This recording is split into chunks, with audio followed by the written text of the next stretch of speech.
Welcome, everybody. This is Rush University Medical Center Division of Nephrology Renal Biopsy Conference for December 3rd, 2020.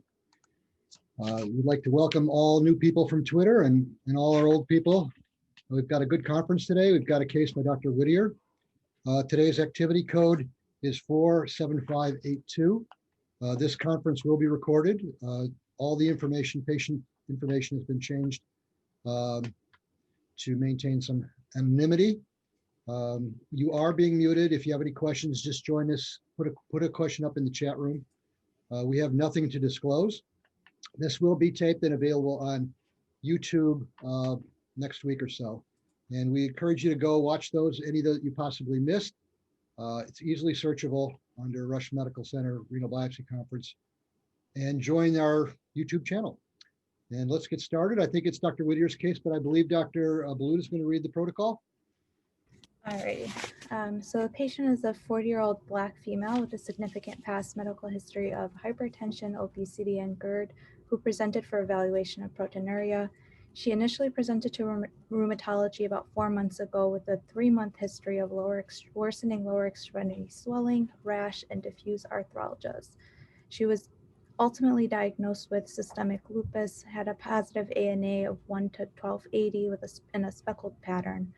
Although her serum creatinine was normal at 0.75, her UA was notable for +4 protein by dipstick, as well as hematuria with 15 RBCs. Her UPC was 12 grams per gram with a serum albumin of 1.4 grams per deciliter, consistent with nephrotic syndrome. So her past medical history, like I mentioned, she had hypertension, obesity, and then recently diagnosed with lupus. She also noted a miscarriage in her first trimester of pregnancy, and she also had a DVT during one of her pregnancies as well. No surgical history and no social history. Family history was unremarkable for any history of CKD or autoimmune disease. On review of systems, she had a rash in her lower extremities, and she had lower extremities. She was endorsing lower extremity swelling as well as arthalgias. She was taking hydrochlorothiazide, losartan, omeprazole, and aspirin, and she had no known drug allergies. On physical exams, her vitals were stable. She had a normal blood pressure, normal heart rate. Her BMI was notable for obesity. She had a BMI of 41. The rest of her exam was notable for, she had 1+ pitting edema in bilateral lower extremities, and she had a hyperpigmented rash in the bilateral lower extremities as well. Otherwise, her exam was unremarkable. So labs that were obtained prior to biopsy were notable for sodium of 139, her potassium was 4.2, chloride was 108, bicarb was 23, BUN was 23, and her creatinine was 0.75. Her albumin was 1.4, and her LFTs were unremarkable. They were within normal limits. Her LDH was 224, and her white count was 3.38 with a normal differential. Hemoglobin was 9.4 with a normal MCV, and her platelets were 145,000. Iron studies were normal, and her haptoglobin was normal as well. Her lipid panel was notable for elevated cholesterol of 453, a triglyceride of 350, HDL of 50, and an LDL of 333. On urinalysis, her specific gravity was 1.15, pH of 6.5. She had +4 protein by dipstick and +2 blood with 15 RBCs and 3 WBCs. UPC was 12 grams per gram. We did not have a UAC. Her serological workup was notable for the positive ANA, like I mentioned, at 1 and 1280 in a speckled pattern. Anti-double-stranded DNA was high at 19. C3 and C4 were within normal limits at 120 and 19. Her anti-RNP antibody was positive of 4.4. Anti-Smith was positive of greater than 8. Anti-SCL was less than 2, so negative. Her SSA antibody was positive at greater than 8, and her SSB was negative. Rheumatoid factor was positive, 14.7. ESR was elevated at 109, and her CRP was normal at 2. The rest, her APLA panel was negative with a negative lupus anticoagulant and negative anti-cardiolipin antibody, as well as the beta-2 glycoprotein antibody was negative. And then her ANCA was negative as well. On ultrasound, both her kidneys were normal in size and echogenicity. Her right kidney was 12.9 centimeters and her left kidney was 11.2 centimeters. No masses or cysts or hydronephrosis were noted on the renal ultrasound. We performed a percutaneous renal biopsy to further work up her proteinuria. All right. I have a couple of questions and then we'll open it up to anyone else that has questions. Hepatitis B, C, or HIV, were any of those serologies done? We did not have them at the time of the biopsy. I think we had a Hep C that was negative, but we didn't have an HIV or hepatitis B. And the PLA2R, I assume, is We did pending not- or didn't get We did done? not have it at the Okay. time of the biopsy. Any other questions? All right. Well, why don't we start off with Vasco? You want to lead us off with the differential? Yes, thank you. Okay, very good. Let me just actually kind of multitasking here. Let me turn the video on as well. Can you hear me well? Sure. Okay, Definitely. great. Very good. So we have a 40-year-old Black female who was recently diagnosed with, I guess so far, extrarenal lupus, and was at the same time, I guess, found to have nephrotic range proteinuria and the basically nephrotic syndrome. She has active urine sediment, predominantly, proteinuria in the nephrotic range. She also has 15 red cells, 2+ blood. She's serologically quite active. Thinking about what she could potentially have, the first thing that comes to mind, she's going to have a renal lupus lesion.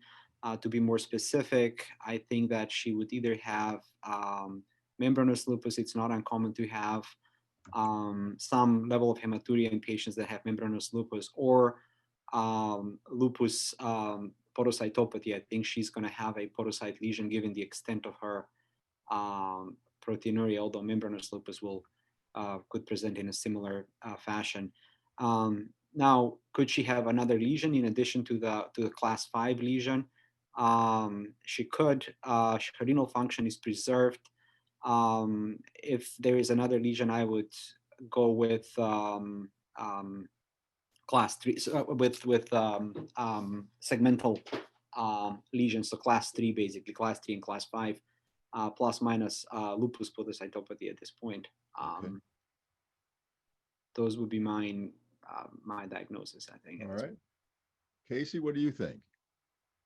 I totally agree. I was thinking along the same lines. I think that this very nephrotic presentation really favors one of those podocytopathy versus membranous.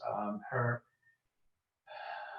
albumin is really low, or her cholesterol is really high. So this is kind of presenting like minimal change, which is what lupus podocytopathy really is. So I guess the difference in the biopsy would have to be whether we see immune complex deposits in the subepithelial space.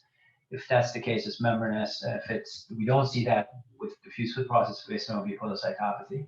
So that part I totally agree with. And I also agree that if there's a proliferative lesion and the serum creatinine and the blood pressure are normal, like this is a young person, and we do see proliferative lesion in young patients without much of a change in serologic markers of creatinine, that can always kind of hide, especially in a young person. So I wouldn't be surprised if we see a 3 or maybe even a 4. But this is really presenting very much with nephrotic syndrome. So I'm going to say this is going to be number 1, lupus podocytopathy, and number 2, membranous, although membranous is a much more common lesion. So I should really statistically put that as my number 1, but because podocytopathy here is like this presentation is more of a minimal change, I would go with podocytopathy as my number 1. What about, I mean, she's 41, her BMI is 41. Why couldn't obesity-related glomerulopathy be a player here, and Yeah, they usually don't present this suddenly. I mean, the obvious thing here is that she also has, she has arthalgias, she has a positive ANA. So if you want to really put the case together, you could say maybe she has lupus, but what's in her kidneys, maybe what you're referring to would be a secondary FSGS plus. Those secondary FSGSs usually don't present with nephrotic syndrome. They usually are smoldering. The albumin is not as low. The degree of proteinuria is not as significant as 12 grams. And it's more of an insidious onset. It's not such a sudden onset of nephrotic syndrome. So even though the BMI may have played a role in a background type situation, I think the presentation itself is not consistent with the secondary FSGS. fair enough. One thing that's interesting here, and I was waiting for Roger to jump in on this one, but this patient's got a SED rate of 109, and yet the CRP is only 2. And we talk about that classically in lupus, how the SED rate will be elevated, but the CRP will be normal, whereas in vasculitis, they'll both be elevated. And in fact, in a lupus patient, when you do see an elevated CRP, you start thinking of some sort of infection or something that's kind of smoldering, coexisting with the lupus. And sure enough, I mean, her SED rate is extremely high, and part it could be due to her nephrotic syndrome, but also the lupus will do it too. But yet the CRP is completely normal. I just thought it was kind of an interesting feature, which we used to talk about all the time in lupus. Yeah, and she also has some features. The positive SSA is a poor prognostic factor. Yep. The fact that she's had a miscarriage already. So fortunately, her antiphospholipid panel is negative. And the presentation is not really a TMA type, renal failure with, not as nephrotic. So yeah, there's some very interesting features to this presentation. One other thing that comes to mind is and I'm throwing this back to Fatima is, she's got arthalgias, and then she's got this nephrotic syndrome. And one of the things lupus patients will often be prescribed or will take are non-steroidals. Which could be clouding the whole situation here too. I mean, I assume the fact that you didn't mention it is she's not on it, but just for the sake of asking the question, I guess, was she taking any NSAIDs or COX-2 inhibitors? She was not. Okay, because that especially with this lupus podocytopathy was one of the things that would, from what I remember a long time ago in Jerry Appel's paper, there was the issue of whether some of these people were on NSAIDs as well, and their podocytopathy may have been a result of that, should that be what this person has. Roger, Rodby, what do you think? Well, I don't have a lot to add to this. I want to go into this cholesterol thing a little bit because it was interesting on rounds today. We were in the hospital. We were talking about a very high cholesterol and how it really does point you towards a minimal change lesion. And what I came up with was that's often a clue. On the other hand, I don't really know, and I'm going to ask you guys if you know. If you've got the similar amount of albuminuria and a low serum albumin with, say, membranous, do you really see that much higher of a cholesterol or in minimal change, or is it just really related to the degree of nephrosis? It's my impression that, and I have nothing to back this, it's just an impression that if you have, say, 10 grams of proteinuria and albumin of 1 with membranous versus minimal change, that the cholesterol is higher. Does anybody know if that's true? We use it as such a clue, and it's kind of a key point here because that's what's got us strongly into the podocytopathy discussion. I mean, with membranous, you'll see it up in the in the 300s or so. I think with minimal change, we used to see it in the 600s. I mean, it'd be 600, 700. I mean, it'd be astronomically high, which was Well, that's exactly my point. I mean, whether they're the same or not. I mean, do you think there's something unique about minimal change that gives you a higher cholesterol? Does anybody know I that? thought it was more of the rate of drop as opposed to the degree of proteinuria by itself. So a membranous with 10 grams and a minimal change with 10 grams, minimal change presented over a week, membranous presented over 6 months, I think the cholesterol would be higher in minimal change disease because of the rapid onset of proteinuria. That was my understanding of it. Yeah, it takes a while for the cholesterol to be made. I mean, it's kind of felt to be a reaction by the liver, so that may or may not be the reason. I don't know.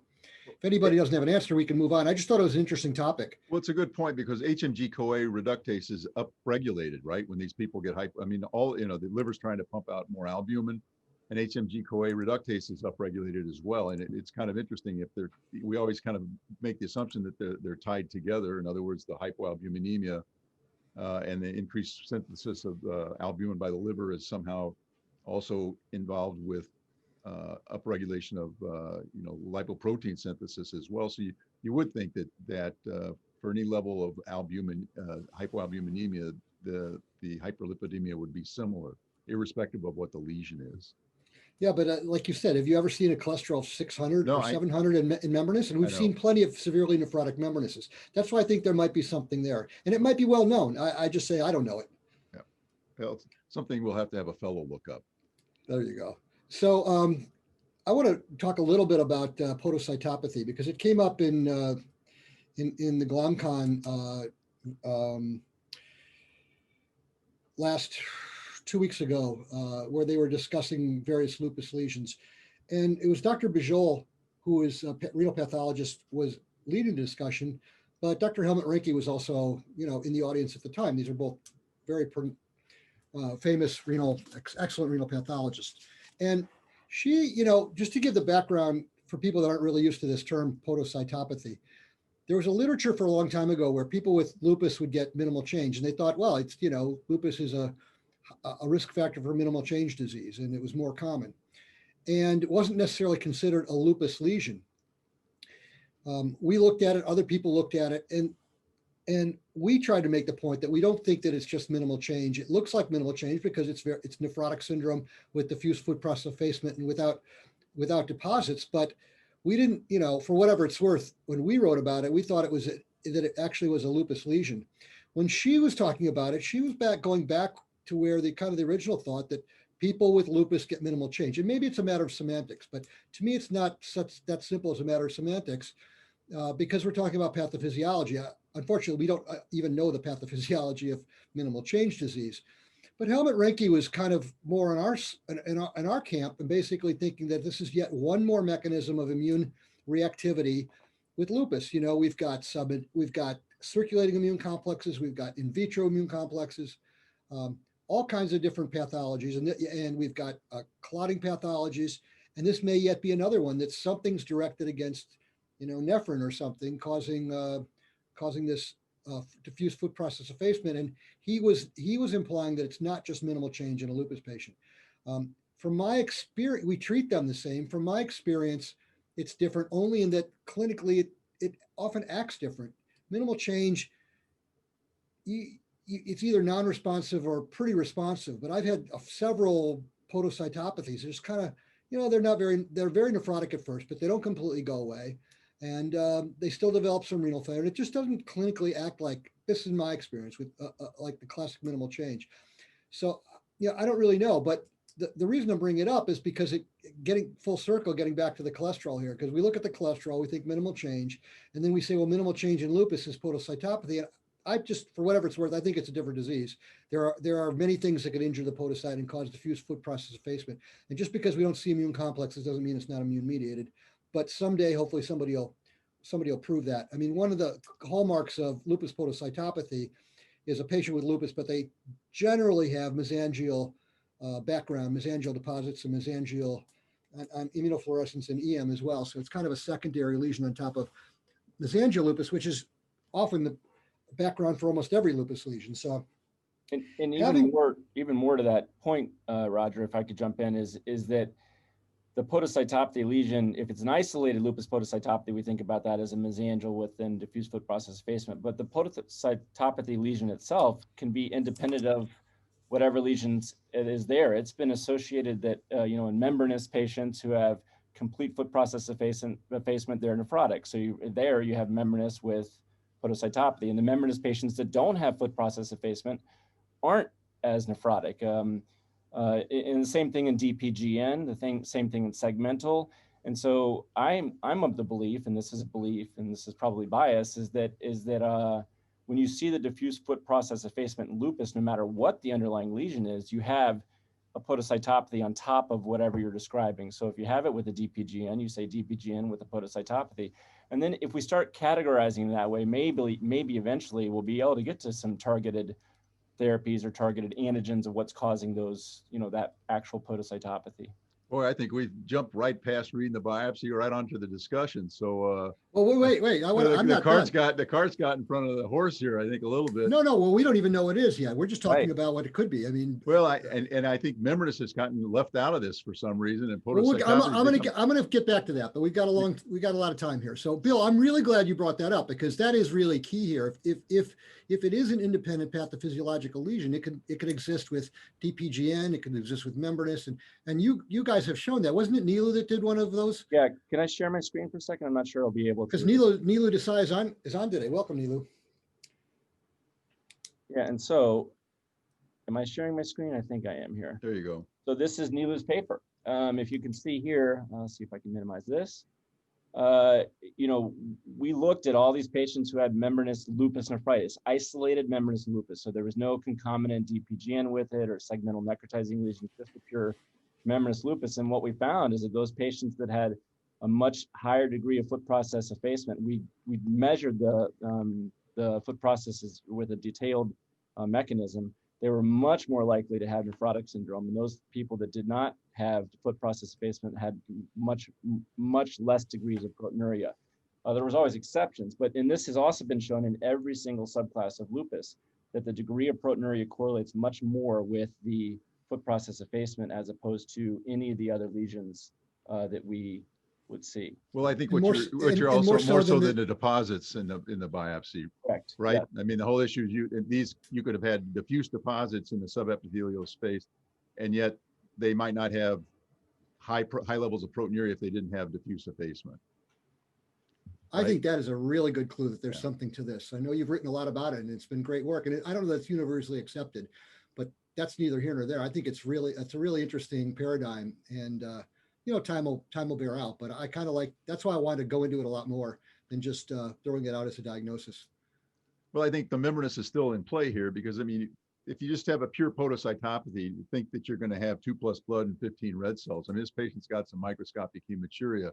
Now, maybe there's some mesangial proliferation, but for sure, membranous can do this as well. Even idiopathic membranous can have some microscopic hematuria. So, there may be, as I think even Vasco talked about earlier on, there may be more than one lesion here coexisting with whatever effacement we see in the foot processes. Why don't we spin the wheel? Unless Dr. Rodney's not done with his lecture. Do you have anything more you want to? I've completed my discussion. Okay. All right. He allots the next 20 minutes to the fellow that's going to read the biopsy. It's like Congress.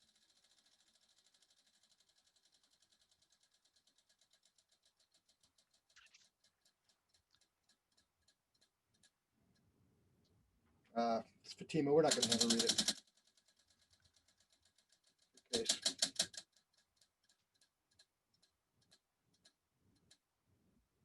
Sam, are you on today? Yeah, Sam should be on. Sam, give me a This is second. Dr. Blank. All right, so, oops. I'm gonna mute myself. Can you hear me, Pravir? Here we have a trichrome stain. And this power, it's a little bit hard to see what's going on with the gloms, but I mean, the tubules all look pretty good. I really do not see very minimal fibrosis. Maybe, I mean, there's a little bit of blue stain material here, a little bit here, but I think tubules maybe are a little bit atrophied in here, but otherwise it looks pretty good. So I'd say maybe like 10% fibrosis, if that. Yeah, that's exactly what I said, Sam. Sorry. You can hear me okay? Yes. Sorry, yeah, I had my speakers muted.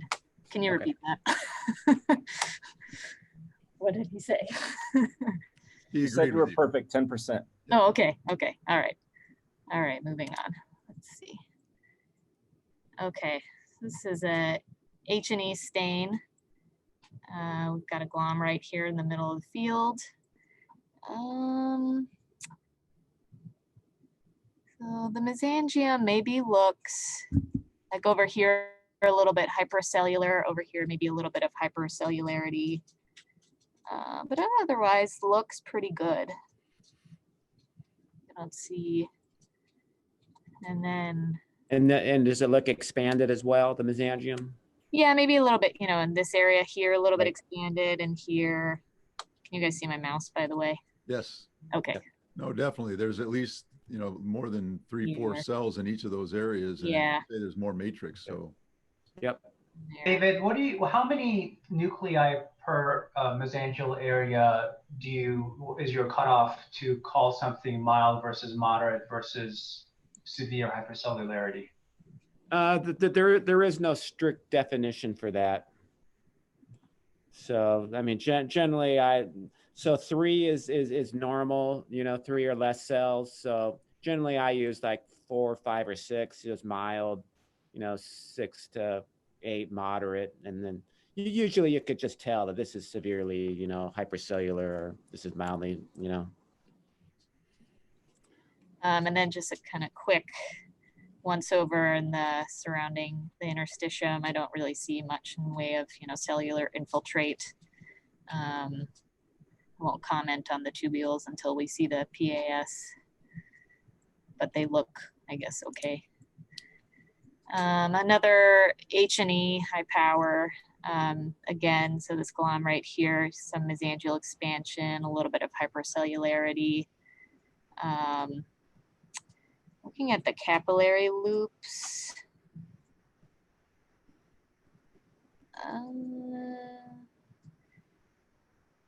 So what are you pausing on? Does it look normal to you, or is there something, you know, this is probably not the best stain to do it on, but. Yeah, well, because I know in our differential was, you know, less likely membranous, but then also, you know, membranous lesion related to lupus versus minimal change. So I'm just kind of trying to assess the capillary loop thickness here. But I think they look pretty normal. Yeah, I have to admit, I kind of take a look at it too. Sometimes, especially on the PS, they can look a little stiff and thickened. And, yeah, maybe you like. know, well, even in the middle there's a few that they definitely look prominent. So Yeah, right yeah. there we go, the PAS. Okay. Yeah, so here, and then mesangium looks a little bit expanded. Yeah, like like over here, maybe this looks a little bit thickened, but it's not very dramatic. Maybe. I agree with you that it's looks thickened. Yeah. We don't know what's thickened, but you know, Right. because we need EMs and fluorescence and etc. But they do look pretty prominent and pretty stiff, if you will. Right. Yeah. Not quite normal. No, I agree. And then looking here at the tubules, a lot of looks like protein resorption droplets in here. But the brush borders actually look okay. They look pretty good. Yeah, like that one's intact. Well, the cytoplasm is going in; it's almost occluding the lumen there. So these are pretty good. That's, I mean, definitely she's so nephrotic. You've got all these protein resorption droplets that you can see. I can make out. What's up in the left-hand corner there? Left-hand corner, this kind of big blob of cells, you mean? Yeah. That's a good question. I mean, I think we saw maybe a tiny bit of fibrosis, so maybe it's just an area of fibrosis. But well, this looks more cellular, and you know, and I bring this up because, you know, the whole issue of NSAIDs in somebody, it's usually a lymphocytic infiltrate. There's definitely a cellular infiltrate here. What do you think it is, David? I mean, it looks lymphocytic to me, or at least it doesn't look like polys or eosinophils. Yeah, it's a lymphocytic infiltrate. It's that they were a little bit more severe in intensity than typically associated with areas of fibrosis. Okay. All right. Yeah. Fair enough. Okay. I think that's about it here. Yeah. There we go. Whoa. All right, we got our silver stains. Wow, yeah, you can see just kind of a lot of these. Here's a spike here, right there.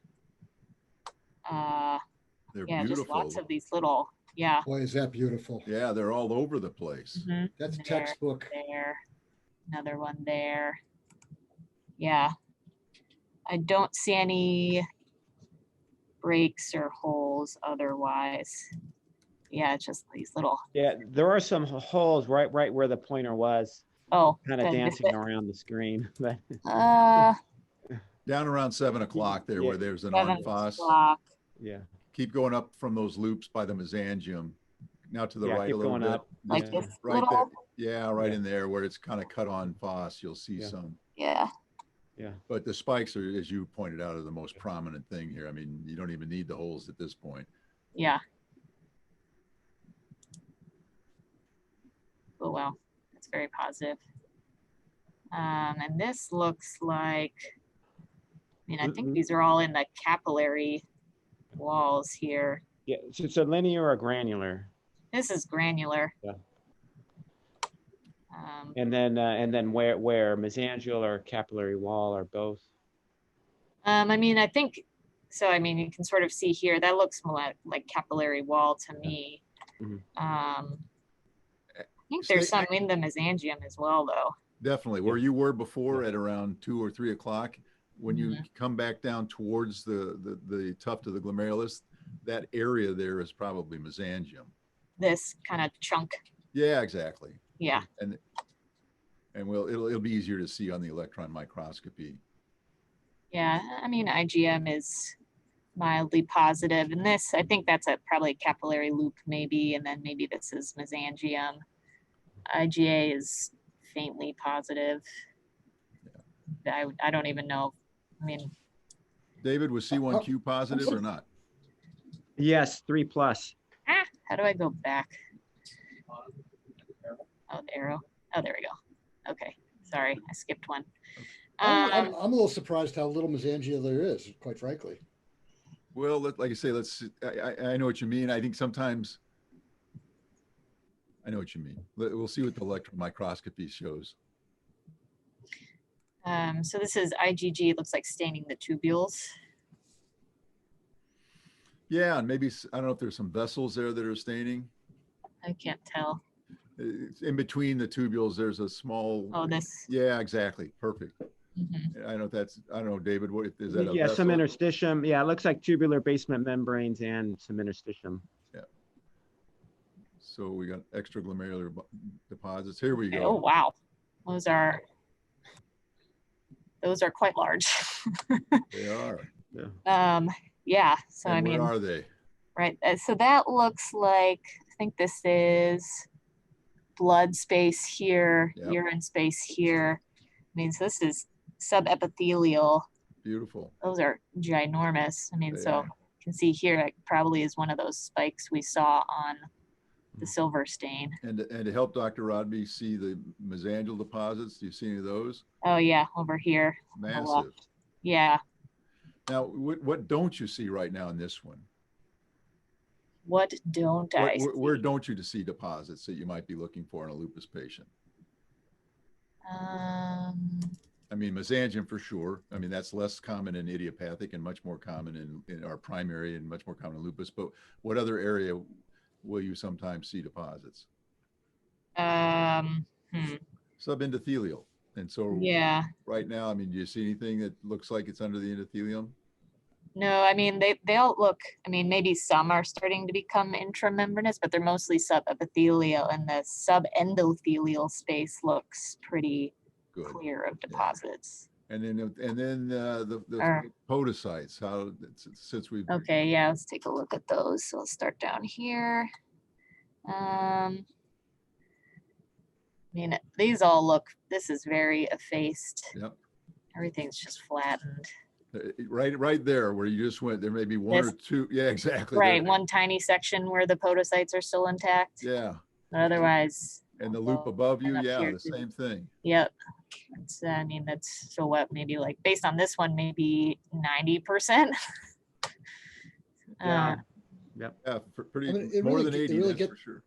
It really gets to Bill's point about, foot process effacement and whether it's important or not, but this patient's very nephrotic and has very diffuse foot process effacement, and might imply that, according to this theory, that there are two things going on here, membranous and an independent podocytopathy.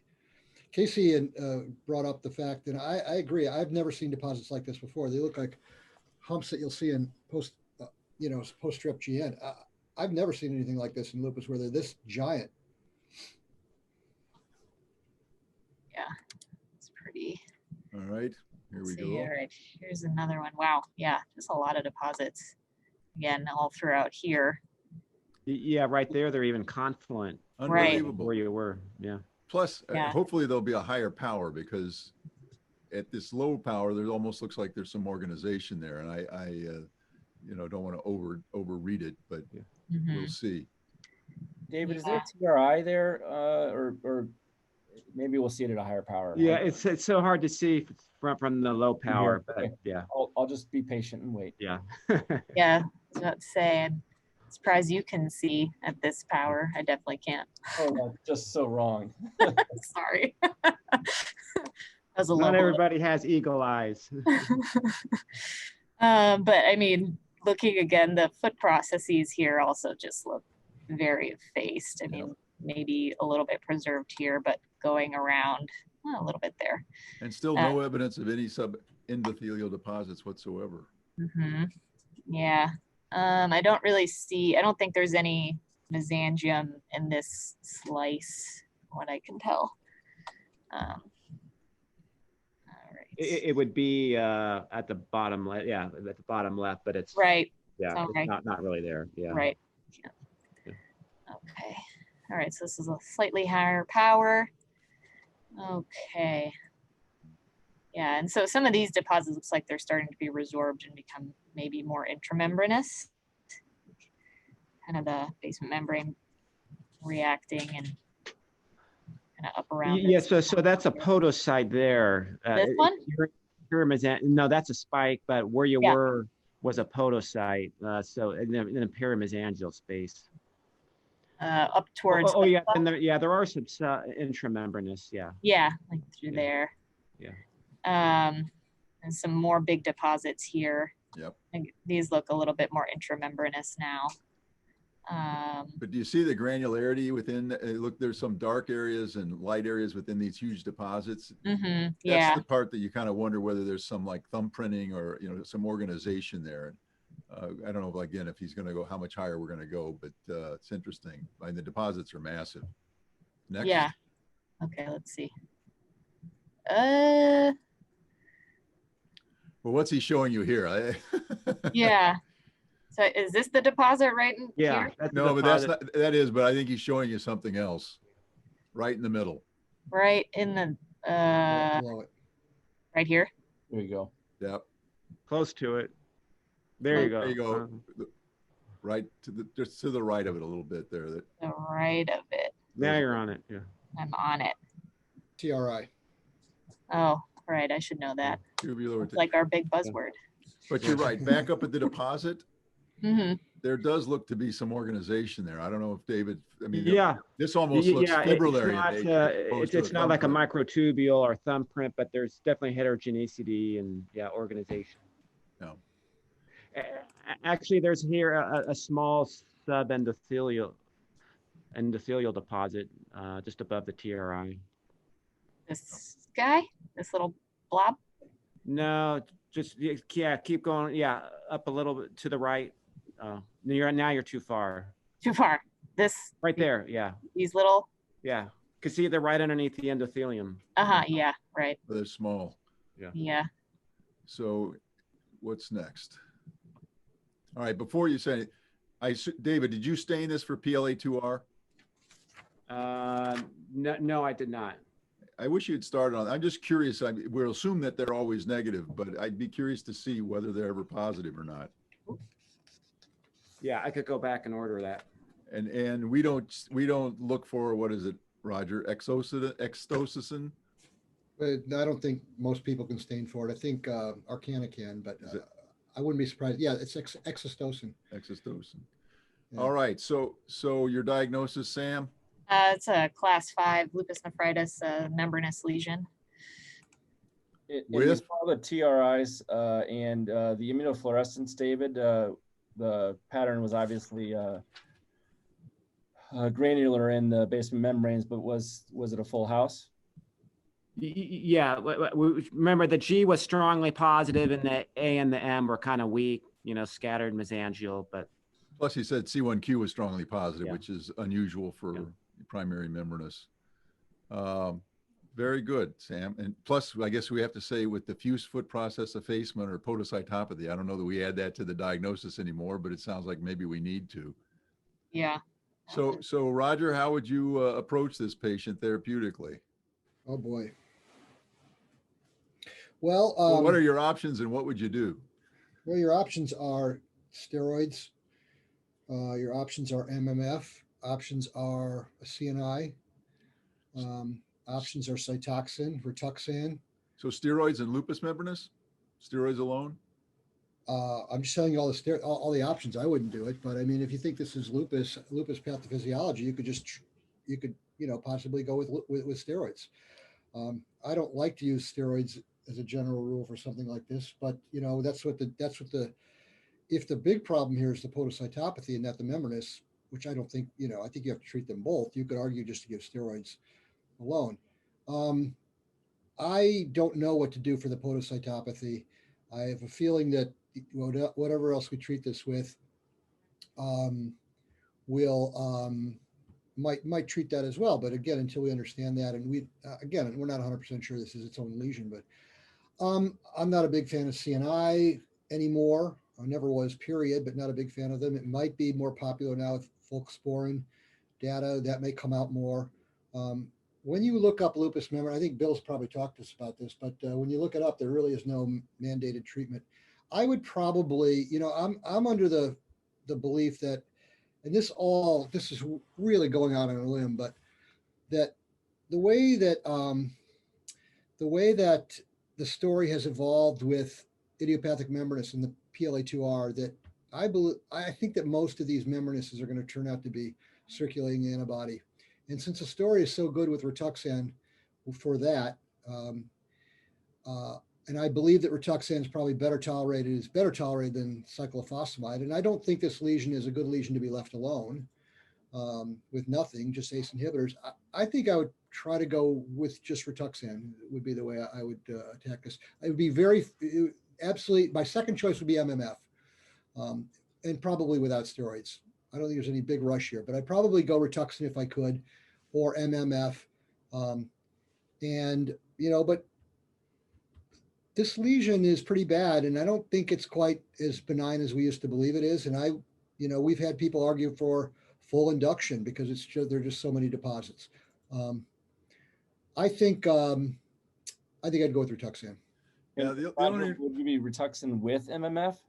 No, I would just give Rituxan and see what happens. The only reason I bring up the issue of steroids is that Howard Austin did look at this, in lupus membranous years ago, and found that, almost an idiopathic or primary membranous, prednisone alone, while some patients will respond, it's not nearly as beneficial as cyclophosphamide or cyclosporin at that time, and it was before Rituxan kind of came on the scene. Would you not use membranous for her lupus in general? I mean, she's serologically active. She had arthalgias and rash, or would you just stay with? Well, I think if she had arthalgias and rash from a rheumatologist, they might just give her Plaquenil for a while and see what happens. Okay. I don't know that warrants much. They might give her a little MMF or something, but I think we need more than that. I'm thinking of middle induction. Casey, we'll let you wrap it up with what would you do, and then we'll get to Bill to find out what was done. I do like the idea of using Rituxan for her membranous. I'm not quite sure how well that's going to control everything else, like her arthalgias and her extrarenal stuff. So I'm a little more inclined to use some steroids as well, in addition to the Rituxan, whether you call it podocytopathy or, it'll probably help with her arthalgias, with her thrombocytopenia, anemia, all that other stuff, and the Rituxan could kind of target the membranous. So I would do that. Okay. All right, Bill, what did you do? Yeah, so I think, could you maybe pull up, Praveer, the next slide? I think when it was called idiopathic membranous came out, and then it was found out to be primary from PLA2R, then everybody wanted to jump on and see where the other types of lupus membranous, or sarcoid membranous, the other types of membranous there were. And if you can see this slide, the PLA2R is strongly positive in idiopathic, what was called then and now thus is defined as primary. But in proliferative lupus and in membranous lupus, there really wasn't that much of a PLA2R. And this was also looked at later on for thrombospondin. And then in 2019, Sethi came out and said, hold on, let me see. Oh, there we go. What they did is they took all these patients with membranous and they did mass spec on them. And they found out the ones that were PLA2R positive did not have this exostosin, as Roger and Steve were alluding to. And the ones that had a lupus membranous clinically were all very associated with exostosin. In addition, they looked at it in proliferative lupus and in mixed class lupuses, and exostosin really wasn't there. Again, with PLA2R positive, it also wasn't there. So it really looked like that they may have started honing in on at least an association of exostosin with lupus membranous. And if you can go to the next slide, maybe. The immunofluorescence also was consistent with that too. There was a patient that they had who had membranous before they had the onset of lupus. And when they did the biopsy, the exostosin was negative. And then when they developed clinical lupus later on, they did a repeat biopsy and the exostosin was positive. So exostosin's really possibly maybe the next antigen out there for consideration for lupus membranous. And exostosin, you know, I'm reading this and I'm like, what the heck is that? I mean, I don't even understand. There's just new terms that are coming up all the time that I've got to learn about. But basically, exostosin's part of the basement membrane. We always think about it as type 4 collagen, but there's also heparin sulfate and other molecules there. And exostosin's kind of one of the building blocks to the heparin sulfate part of this. And if you get an antigen to that, then you can get antigen antibodies into that part of the basement membrane. And that's kind of where exostosin comes in. So we don't really have, if you can go to the next slide, we don't really have, treatment geared at exostosin yet. But what we have for lupus membranous, first came on the block with Austin's initial randomized controlled trial. If you want to go to the next slide, where he randomized, where the NIH randomized patients with, again, pure membranous lupus. So we're not talking about primary membranous. We're not talking about diffuse proliferative lupus. We're looking at just the pure membranous lupus patients. And they randomized into one of those three groups, cyclosporin, Cytoxan, and prednisone. And cyclosporin and Cytoxan killed prednisone. I think prednisone was only 30% successful, and Cytoxan and cyclosporin were equal. But then, of course, when they looked at long-term, once you weaned off the cyclosporin, just like with any CNI trial of any glomerular disease that I've ever seen, there's a huge rate of relapse with cyclosporin once it was weaned off. And so out of this, they said you could use either one. Of course, in primary membranous, we think about Rituxan because that also beats cyclosporin. And so then Rituxan has been looked at in lupus and lupus membranous too. And so if you really look at the Rituxan trials, Rituxaloop, Liz Lightstone's trial, where she was basically oral steroid free, gave Cellcept with Rituxan, which is kind of why I was asking you, Roger, whether you would use Cellcept with Rituxan and kind of mimic the Rituxaloop study. They had a lot of patients, about half the patients had membranous, and they had quite a bit of success with oral steroid sparing treatment regimen, which I think in this patient in particular, who has a BMI of 41, I was really looking for something that we could do. And so this was a study that had a lot of membranous patients. They were nephrotic. They were treated basically with oral steroid free. And so I really like the idea of giving her Rituxan with Cellcept and maybe giving her a little bit of IV Solu-Medrol, kind of mimicking the Rituxaloop protocol. Now, this wasn't a randomized controlled trial. It was 50 consecutive patients, but it's pretty good. It's really good. It's amazing, actually, that you could get away with oral steroid or without oral steroids. And then this has actually been looked at in pure membranous lupus, if you can look at my last slide too. But it was only in, I think, about 15 cases. And they just gave Rituxan to about 15 cases. And they also saw that there was some improvement in proteinuria over time. So not the best data is out there, but there is some data for Rituxan. So of course, I talked to the rheumatologist and we ordered up Rituxan. And anyone want to guess out there? It did not get approved because they weren't able to improve it because they said that there wasn't enough data in lupus. And this is a problem for our non-American colleagues out there. It's probably not as much of a problem for you, but Rituxan here is great if it's covered by insurance. It's not great if it's not. The out-of-pocket expense is quite a bit. So with that in mind, we went with the old tried and true, and we gave her Cytoxan instead, even though I really did want to give her Rituxan. Interesting. So you didn't, I mean, I agree with you. The whole issue with cyclosporin is exactly as you say it. in any of these studies, the problem is you stop the cyclosporin, even in primary membranous, the Dancatran study, you stop it and they'll relapse, even though they still do better than the group that didn't get cyclosporin. But most of us in practice would never just stop it. We'll taper them to the lowest dose possible. That said, the downside of that is the long-term cyclosporin side effects of potential nephrotoxicity, which you'd like to try and avoid too.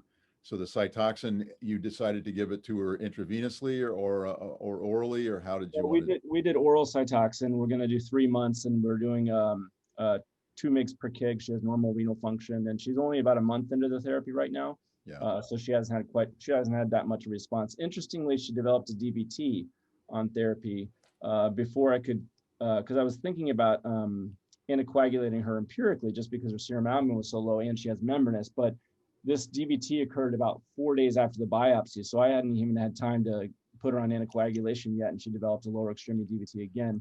And so anyway, she's now on Eliquis in addition to Cytoxan. No, you bring up a great point. I mean, we used to say anything less than 2 grams per deciliter serum albumin, especially with membranous, you put them on prophylactic anticoagulation. The Patrick Nachman's paper came out some years ago, and actually the level rose to 2.8 grams per deciliter, even though the percent of my recollection, I'm pulling this kind of all out of the air, was that interestingly enough, when they looked at the percent of patients that actually had thromboembolic events, it was only like 7 or 8%. It wasn't really, we used to talk about membranous lupus and how or just nephrotic syndrome with membranous, how the 30-40% of people would have thromboembolic events. It may have been something unique about those studies, because I don't know that it's really that prevalent, but nonetheless, when they get down to the level of less than 2, it's definitely a problem. We've seen this before, renal vein thrombosis in one of the patients a number of years ago that we biopsied. Ended up being something that took her to the emergency room. So what Make about a point? Not until I'm done. Okay. So what about statins?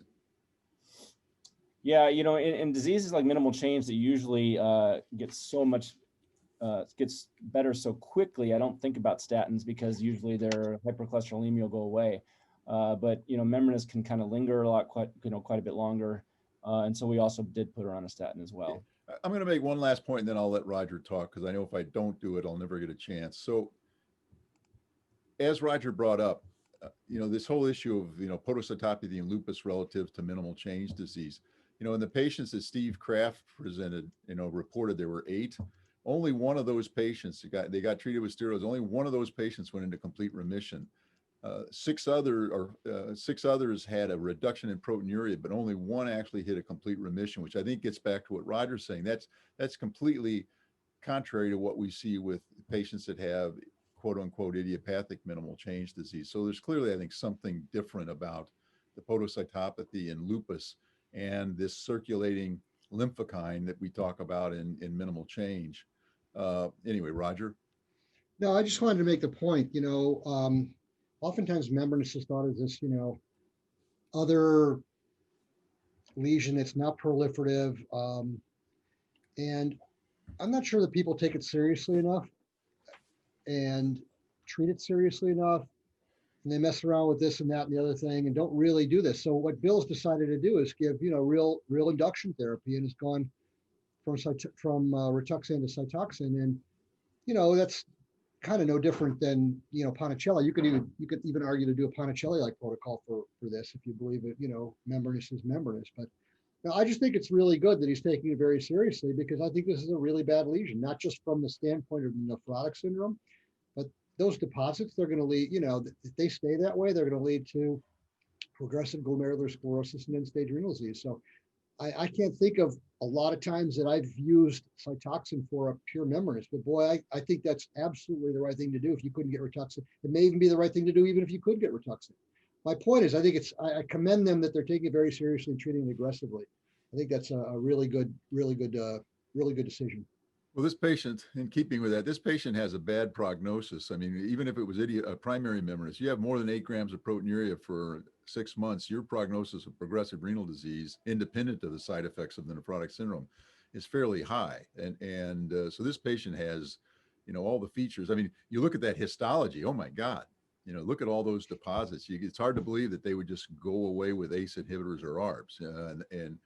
And so, yeah, I mean, definitely, you know, treat this aggressively. I guess the question really would be if the person had, you know, 1 to 2 grams of proteinuria from membranous and had albumin of 4, would you do the same thing? And I think that may be a different discussion for another time. So I will let Dr. Rodby wrap it up. Well, I Great look forward case. to maybe someday we'll have extosocin figured out better, and maybe we'll be able to follow levels like we do for PLA2R, which guides our therapy and guides our recurrence and transplant and how we handle and the levels that decide whether or not we even will treat the patient independent of proteinuria. So hopefully someday we'll be there. Anyway, thank you everybody for coming. This will be available in a week or so on YouTube. The CME activity code again is 47582. We'll hopefully see you next week, and everybody have a very safe week. Thank you.